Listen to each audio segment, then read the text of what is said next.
दोस्तों बड़ी खबर निकल कर आ रही है।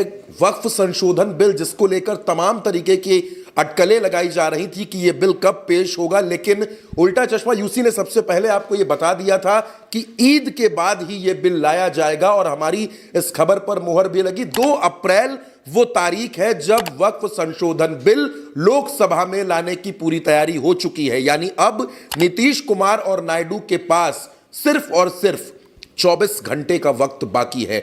24 घंटे का यह वक्त इनके पास इसलिए बचा है क्योंकि चंद्रबाबू नायडू ने तमाम मुस्लिम संगठनों से यह कहा था कि हमको सोचने के लिए समय दीजिए, हम सोचेंगे। दोस्तों पटना में और विजयवाड़ा में एआईएमपीएलबी ने, उसके कार्यकर्ताओं ने, उसके सदस्यों ने जोरदार प्रदर्शन किया था और प्रदर्शन करके उन्होंने यह बात रखी थी कि नीतीश कुमार और नायडू इस मसले पर अपनी लाइन क्लियर करें, अपनी राय बता दें कि वो क्या करेंगे, वो हमारे साथ हैं या फिर नहीं है। और इसी पर चंद्रबाबू नायडू ने यह बात कही थी कि हमने हमेशा वक्फ संपत्तियों की रक्षा की है और हम आगे भी करते रहेंगे, लेकिन इस मसले पर हमें सोचने के लिए वक्त दिया जाए।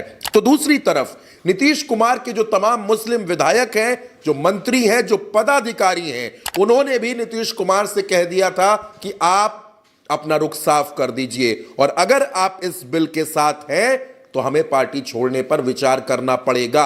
यानी नीतीश और नायडू दोनों के सामने मुश्किलें खड़ी हैं दोस्तों। लेकिन 2 अप्रैल वो तारीख होगी जब संसद में यह बिल लाया जाएगा। नरेंद्र मोदी की सरकार यह बिल लेकर आ रही है। अमित शाह ने बहुत पहले संकेत दे दिए थे कि हम इसी सत्र में यह बिल लेकर आएंगे और अब नीतीश और नायडू के सामने यह चुनौती है, यह समस्या है कि अब वो क्या करेंगे।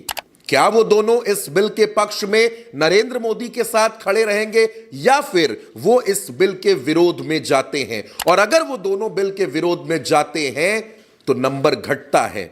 16 सांसद नायडू के, 12 सांसद नीतीश कुमार के घट जाते हैं। और अगर इसमें 2 नेता मैं और जोड़ देता हूं जिनका जिक्र ओवैसी ने किया था, जयंत चौधरी और चिराग पासवान, वो नंबर हो जाता है दोस्तों 7 सांसदों का। यानी 35 सांसद ऐसे हैं जिन पर अभी कुछ कहा नहीं जा सकता।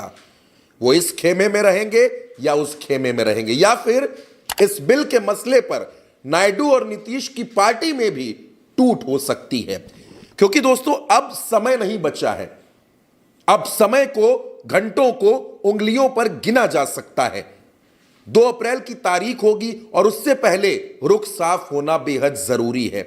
ईद हो चुकी है और अब इंतजार वक्फ संशोधन बिल का है। तमाम मुस्लिम संगठनों ने इस बिल का विरोध किया है, लेकिन नीतीश और नायडू ने अभी तक चुप्पी साध रखी है और अब वक्त आ चुका है कि यह चुप्पी टूटे।